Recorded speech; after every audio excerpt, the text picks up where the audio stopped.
po sa lahat, no? Tagal-tagal din po akong hindi nakapag-preach. Yeah, matagal na rin po kasi po, actually, kinasal po yung kapatid ko last month, last May po. So, yung every weekend po, no, punong-puno po yung schedule namin. So, nakiusap po ako kay tatay na wag po akong i-schedule, pero a-attend po ako ng service. Wag po muna ako i-schedule kasi alam ko po yung weekend ko, susukat po ng ng gown tuloy, ng damit, ganyan, susukat na mag-aayos ng mga ninong-ninang, tutulungan sila at ita-drive sila. So sinabi ko po kay tatay na wag po muna, no? Because of the wedding that happened on May 28, ang daming kailangan asikasuhin talaga, kaya hindi po talaga ako nakapag-preach. And actually, yun po yung main inspiration sa preaching na po ito, no? Because that is a God-ordained wedding. Sa mga hindi po nakakaalam, kapatid ko po is kinasal po nung May 28 sa kay John Belales. Hindi po nakakaalam, yung drummer po natin sa church. Anak po ni Tita Rochelle Belale. So, kinasal po siya nung May 28 sa aking kapatid. No? I literally saw God moved in my sister's wedding because that wedding was not supposed to happen. Hindi po dapat mangyayari ang kasal na yon. And pinaalam ko po ito sa kapatid ko kung i-share ko po ba or kasi inspiring po talaga and they know na talagang kumilos po talaga si Lord sa kasal nila. Ang talagang kasal po talaga nila is June 24. Hindi po yun natuloy, no? Naging May 28 dahil kumilos po ang Panginoon. That wedding was not supposed to happen dahil nag-break po sila. 2 linggo bago sila ikasal. Nag Nag-break po sila weeks before their wedding. Pero nakialam ang Panginoon kaya natuloy ang kasal. I saw how my sister cried. I saw how John cried. I saw her fiance. I cried. Nakita ko yung pinakamatinding iyak ng kapatid ko, pinakamatinding iyak ng biyenan ko, biyenan ko ng brother-in-law ko, ayan. Daig pa yung telenovela talaga. Imagine a baby na biglang nadapa. Tapos bigla, di ba usually pag nabiglang nadadapa ang baby, iiyak ng sobrang iyak. Ganun po yung iyak nilang lahat. No? Para silang wala pong kapoys-poys. Humahagulgul po talaga. At hindi lang sila. I saw my mom crying. I saw my father crying. I can hear Tita Rochelle crying. Lahat sila nasa video call, magkakausap. When they were crying, I was working. Pero habang natatrabaho po ako, I was praying. It was a painful moment for our family. It was the most devastating scene I saw in my entire life. Yun yung pinakamabigat na parte ng buhay ko as of now, no? Kasi, and that made me realize something, no? Regardless of how close you are with God, regardless of how prayerful you are, God will still allow you to be broken. Ia-allow niya pa rin. Kasi may purpose siya, no? Ang tawag doon, gracefully broken. Hindi lang po broken, gracefully broken. And brokenness comes in many forms. Lahat po tayo nakakaranas noon. We are tired, we are tested, we are hurt, no? We are betrayed, we are deceived, we experience sorrow, we experience despair, no? Nagiging desperado tayo, nagiging malungkot tayo, nagagalit tayo, nagtatanim tayo ng sama ng loob, ganyan. We experience disappointments, we are broken. No, in some point of our lives, merong broken sa atin. I see it everywhere, in myself, na ako ganyan po ako minsan, in other people. Sa hospital pa nga lang po, kitang-kita na yung pagiging broken. Sa hospital, halos lahat po ng tao doon is in their most vulnerable, no? Kamustahin mo nga lang yung taong naghihintay sa labas ng emergency room, iiyak na yan, no? Yung mga namatayan doon, napaka-vulnerable nila. So there are situations in our life na broken tayo and God allowed it to happen. So the question remains, why does God allows us to be broken? Why does God allow testings, no? Have you ever questioned God why? Bakit nangyayari to? And imposibleng hindi. Huwag niyo po sasabihin sa akin na hindi niyo pa natanong si Lord na bakit, no? So in a Christian life, siguro there are couple of times in our Christian life na tanong natin, bakit? Bakit, Lord? Ba't nagkaganon? Anyari? Ganyan. Ba't mo inalaw yun? Ano nangyayari? Bakit nasunog yung kanin na sinasain ko? Kahit sa maliliit na bagay, no? Bakit wala pa bakuna sa office? Ganyan. Bakit hindi Pfizer, Lord? Mga ganon. Bakit hindi Moderna yan? Bakit Sinovac lang? Ang dami nating tanong, no? Mga ganyan. So, nung nangyayari yon yung talaga nag-video call sila dito sa bahay nung gabing yon, first week of May, summer na summer, no? Nag-iiyakan sila. Ang tanong ko kay Lord yon. Yun ang tanong ko, bakit, Lord? Bakit inalaw mo itong mangyari? Bakit naging ganito? And for a while, God was silent. Actually, that's the number one na dapat nating gawin when we are broken or when we are facing trials in our life. Number one, ask God. Tanungin mo si Lord. May karapatan ka magtanong. No? Ang sabi dito sa 1 John 5:14, and this is the confidence that we have toward Him, that if we ask anything according to His will, He will hear us. Yan yung confidence natin. No? Meron tayong karapatang mag-ask kay Lord, maghumingi ng kahit ano, humingi ng sagot kay Lord sa mga tanong natin. So, we have the right to ask God kung what is happening, no? Wala pong masama in asking God for the reasons of what's happening in our life. Hindi lahat kaya mong i-figure out on your own, no? Hindi lahat, wait lang, nawala po yung aking notes. Hindi lahat kaya nating i-figure out na mag-isa. Kasi minsan meron po tayo time in our life na parang ay yabang natin eh. Hindi tayo nagtatanong, hindi tayo nag-ask kay Lord, no? Kaya ko na to, kaya na natin 'yan. No? Ang problema po kasi sa atin sometimes gusto lang natin i-figure out mag-isa. Alam nyo, yung kunyari, may hinahanap kayo na lugar sa isang, kunyari, punta ka Mindanao, hindi nyo alam kung saan pupunta. Minsan, hindi tayo nagtatanong dahil sa takot, dahil sa hiya, ganyan. Kaysa magtanong kung saan makikita yung lugar na hinahanap natin. Dahil kung ikaw po ay naliligaw, kung ikaw po ay nawawala, pinakamagandang gawin is magtanong. Ask someone who knows the place better than you. Ask someone. Someone who has been there, someone who is familiar with the place. Actually, nung nasa construction po ako, hindi nyo po alam na kung ako po, interior designer po ako sa mga hindi po nakakaalam. So, meron po akong project, no? Yung painter ko sa isang project, pinaintan niya ng gray. Gray, yung wall. Supposedly white. So sabi ko sa kanya, hindi mo ba tinignan yung plano ko? Bakit hindi mo ako tinanong? Ganyan. So nagkamali siya. May mali siya nagawa. So kailangan niya tuloy ulitin yung wall. Kailangan niya ulit bumili ng pinturang puti. So yun yung point po natin. So kailangan po natin magtanong kung sino yung mas nakakaalam. No? Ako dapat ang tanungin ng painter na yon kasi ako yung nagplano. Ako yung gumawa ng design. Ako yung gumawa ng instruction sa kanya. Hindi niya naintindihan yung instruction, tanungin niya ako. So, ganun po dapat ang dapat niyang gawin. So, tayo, in our life, sino ba yung gumawa sa atin? Sino ba yung nagdadirect ng life natin? Kung meron tayong hindi alam sa buhay natin, di tanungin natin kung sino yung creator natin. Ganun lang po yun. Ganun lang po kasimple kapag merong isang bagay na hindi tayo maintindihan. No? Kasi kung hindi natin maintindihan yung instruction niya, yung word niya, yung Bible niya, yung Bible na binigay ni Lord sa atin, then tanungin natin directly si Lord, Lord, what is it that you want to talk to me about? What is it that you want to tell me? Why is this happening in my life? No, we can ask God for specifics. We can ask God for answers. So, ang nagpaplano si Lord. Ang sabi po sa next verse, Matthew 7 verse 7, ask and it will be given to you. Seek and you will find. Knock and it will be opened to you. So, meron po tayong karapatan magtanong kay Lord kung ano man yung nangyayari in our life. So, I was asking God sa wedding ni ate, bakit hindi natuloy ang kasal? Bakit? Bayad na yung venue, bayad na yung caterer, bayad na yung photographer, bayad na lahat. Bakit hindi maitutuloy ang kasal? So, yun po, I ask God. So, and next po, when you're facing brokenness, next nating gawin, talk to your accountability partners. No? Ang sabi po sa Galatians 6 verse 2, carry each other's burdens.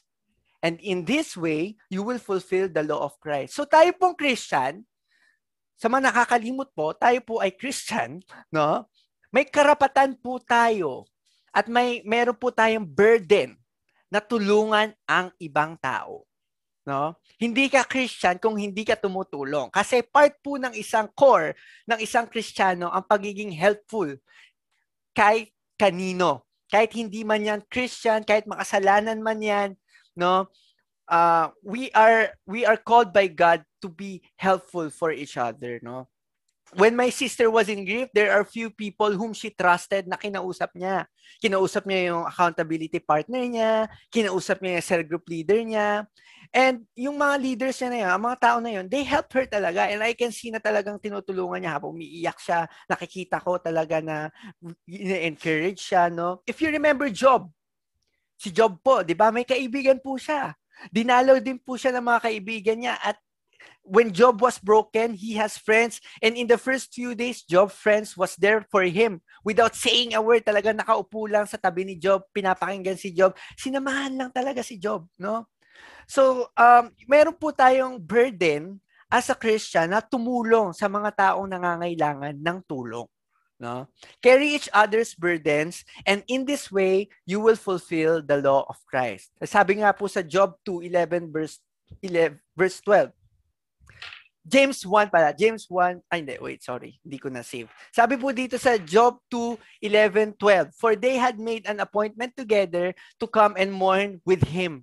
And they comfort him. And when they raised their eyes from afar and did not recognize him, they lifted their voices and wept. And each one tore his robe and sprinkled dust on his head toward heaven. So talagang tinulungan nila si Job.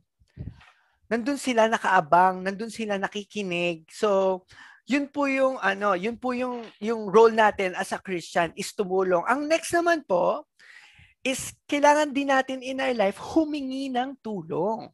No? This tells us that we need people in our life.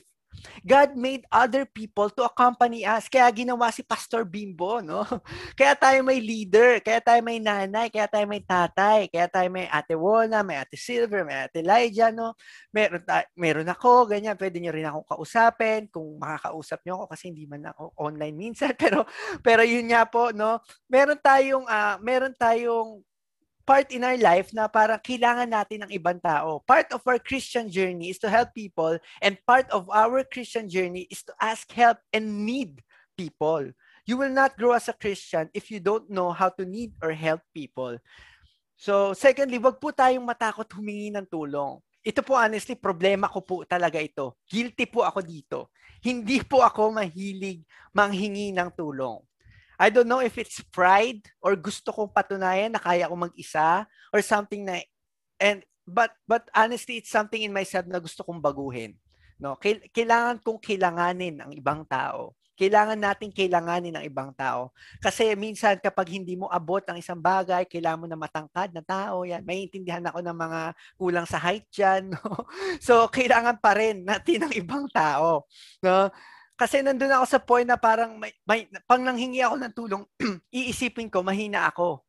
Na dependent ako sa ibang tao. So, yun po yung struggle ko. Pero, fini-figure out ko po, pinagpe-pray ko kay Lord na baguhin yon.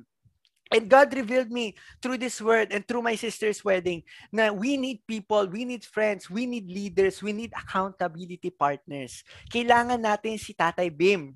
No? Kailanganin naman natin si Tatay Bim, no? Laging bukas po ang bahay niya ni Tatay Bim at laging may pa-shawarma po 'yan. Lagi po lapit-lapit lang po niya sa shawarma place. Papumunta po kayo diyan for sure. Bibilang po kayo ni Tatay Bim ng shawarma at bago po kayo umalis, for sure ipagpe-pray kayo. So kailanganin naman natin ang accountability leaders natin, no? No? So, yan. So binigay yan ni Lord in our life to help us. They are just one message away. Talk to your leaders, talk to your partners. Kailanganin natin sila. Walang masamang kumailangan ng iba. Okay? Hindi po wala po sa Bible na parang kailangan nating maging mag-isa in our struggle, no? Si Job is a patunay, is one of those evidence na kailangan natin ng ibang tao, no? So, next po, number 1, ask God. Number 2, talk to your accountability partners, talk to your leaders. And number 3, expect your breakthrough. No? Kapag may broken ka ngayon, expect mo may ginagawa si Lord under the curtain. May ginagawa si Lord. Hihintayin mo na lang yung kaya pala moment. Kaya pala ito nangyari.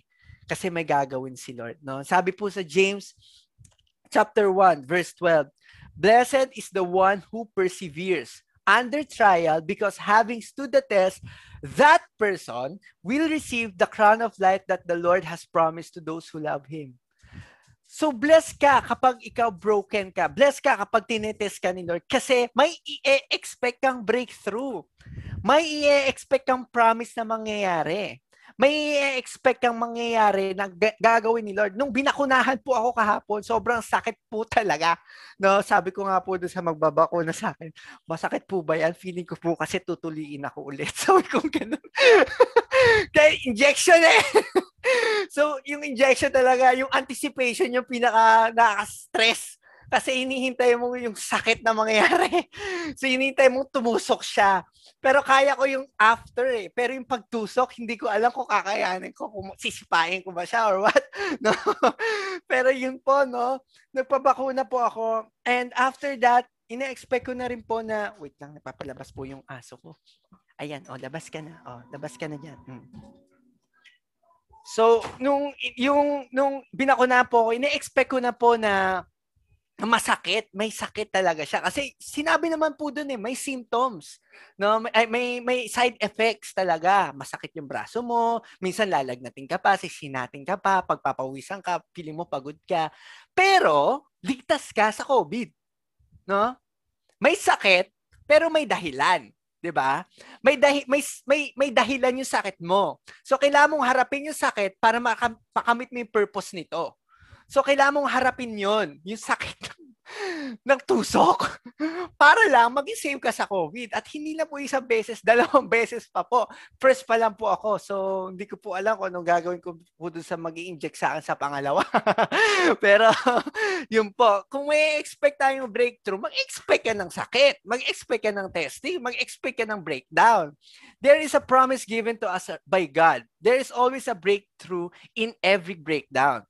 Lagi nga sinasabi sa atin ni Tatay, di ba? All things work together for good for those who love God. Di ba? All things work together for good. Pag sinabing all things, masakit man yan, mahirap man yan, masaya man yan, masarap man yan, madali man yan, all things work together for good for those who love Christ.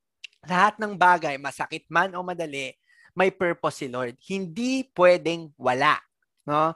Yang sakit na nararanasan mo ngayon, yang hirap na nararanasan mo ngayon, yang doubt, yang binibigay sa yung testing sa ni Lord, yang brokenness na binibigay sa ni Lord, yung hinaharap mo ngayon, yung hirap, no? May purpose si Lord yan, hindi pwedeng wala, no? Kinabukasan po, after nung gabing nag-iiyakan sila dito, talagang punong-puno ng emosyon, parang telenovela tong bahay na to nung nag-break ang kapatid ko at ang fiancé niya. Kinabukasan po nun, binabantayan po namin ng kapatid ko kasi alam mo na, baka pumasok sa CR, kumuha ng blade, mga ganyan. So yun po yung takot namin. Yun po yung takot ko. So lagi ako naka-side eye, nakatingin ako sa gilid. Ano nangyayari sa kapatid ko? Anong ginagawa niya? Pero sunod-sunod, yung araw po na yun, kinabukasan na yun, sunod-sunod po ang dating ng Lazada delivery ko. So, every now and then, merong dumadating na Lazada. So, may dumating na Lazada delivery sa akin dahil po nagpapagawa ko ng kwarto that time. Nakita ko po yung ate ko nakatago sa garahe. Nasa garahe po siya. Umiiyak. So, syempre, pain demands to be felt. So, talaga, pag may sakit, may iyak. So, ina-expect ko nang umiiyak siya. Pero gusto ko lang na wag siyang sumuko dahil doon, no? Nakita ko si ate umiiyak sa garahe. Tapos nakita niya ako. Ang tanong niya sa akin, umuulan ba? Ganyan, talagang broken pa yung boses niya. Umuulan ba? Ganyan. Sabi ko, hindi. Ang init-init niya. Baka ano po nun? Summer po nun. First week ng May. So, umuulan ba? Tanong niya, hindi. Ang init-init eh. Baka basa lang yung mata mo. Sabi ko ganyan sa kanya. Sabi ko, sabi niya, umuulan ba? Ganyan. Tapos, lumabas si mama, hinahanap si ate. Asan yung ate mo? Sabi niya ganyan. Ayun, garahe, umiyak. Sabi niya. Tapos nakita ni mama, umiyak din ang nanay ko. Sabi niya, anak, tama na. Sabi niya, okay lang yan. May purpose si Lord. Talagang niyayakap niya si ate. And if you know my family, hindi po kami clingy. Hindi po kami nag-I love youhan, hindi po kami nagyayakapan, hindi po kami nag-good night, good morning, ganyan. Hindi po kami nag-happy birthday man lang. No, dito sa pamilyang ito. Hindi po kami sweet, pero mahal po namin ang isa't isa. So we carry each other's burden. So it's my first time seeing my mom that broken when my sister was broken. So niyayakap niya si ate, talagang first time nakikita ko nagyayakap ang silang dalawa. Niyayakap niya si ate, tapos sabi ni ate, nung niyayakap niya, habang umiyak siya, sabi niya, kinausap ko kasi si Lord, May. Sabi niya gano'n. Kinausap ko si Lord habang umiiyak siya. Nanghingi ako ng sign.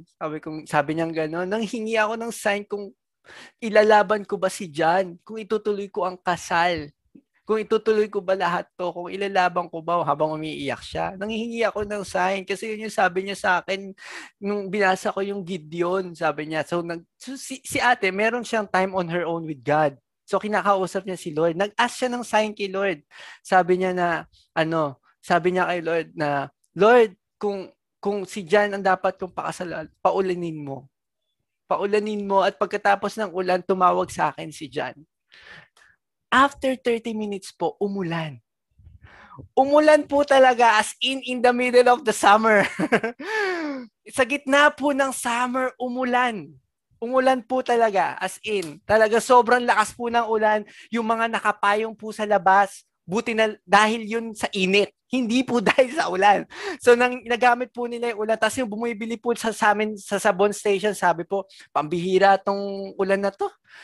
Walang unpredictable. Kanina sobrang init-init, tapos ngayon umulan. Sabi ko, wow, glory to God. Tapos after nung ulan na yon, tumawag si John. Nung time na magkaaway sila, after nung ulan, tumawag si John. So sabi ko, wow, God ordained, nakilang si Lord. Bakit kaya? Bakit kaya inalaw ni Lord na ma-postpone yung wedding pero gusto niyang ituloy? 'Di ba? Ang weird. Sabi po, kung nalilito po kayo kung ano po yung tinutukoy ni ate na Gideon moment, ito po yun. Sabi po sa Judges 6:33 verse 40, Then Gideon said to God, If you are truly going to use me to rescue Israel as you promised, prove it to me in this way.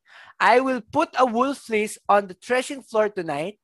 If the fleece is wet with dew in the morning, but the ground is dry, then I will know that you are going to help me rescue Israel as you promised. And that is just what happened.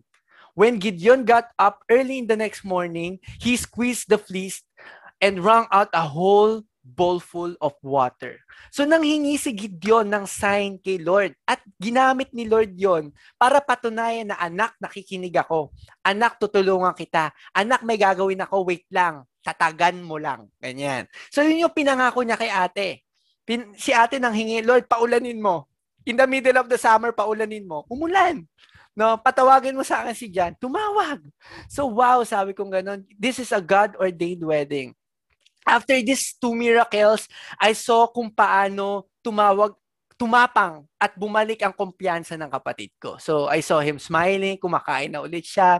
After nila mag-usap ni John, kinausap ni ate yung accountability partners niya to confirm kung si Lord niya yun. No? Kasi kailangan mo ng confirmation sa ibang tao para ma-witness, para may witness na si Lord niya talaga yon. And they celebrated with her. They encouraged her, wow, talagang they celebrated, we celebrated with her.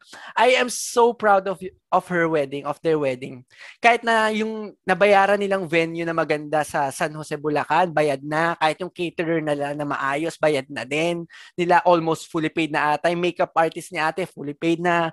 Cameraman niya, fully paid na. Lahat, halos bayad na. Wedding na lang talaga. Na-cancel lahat. Binura lahat ni Lord. Sabi, hindi. Kailangan yung ikasal ng mas maaga. Kasi si John po ay nasa Dubai. So nalaman namin kung hindi sila kinasal ng mas maaga, hindi makakauwi si John ng June 24 dahil may travel ban sa Dubai.